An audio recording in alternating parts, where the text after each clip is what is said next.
Welcome to the Salmon Runs YouTube. Enjoy the video. You must act now.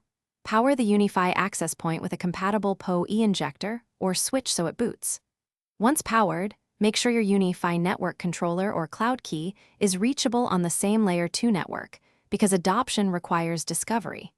If the AP was used before, perform a factory reset by holding the reset for 10 seconds until the LED blinks. This clears previous credentials and forces the AP to broadcast for adoption. Proceed immediately to discovery.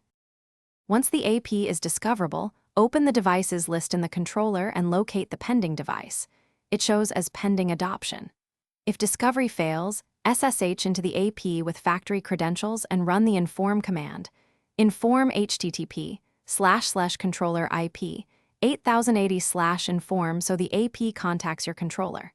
After it appears, click Adopt. The controller sends keys and creates a secure tunnel. Make sure to assign the correct site and update firmware before pushing SSID, radio, and RF settings.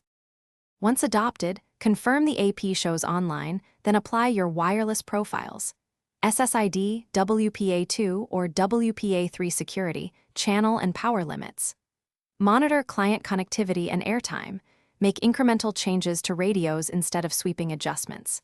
If adoption or connectivity fails, perform a factory reset, SSH, and rerun the inform command. And verify your firewall allows controller traffic on ports 8080, 3000.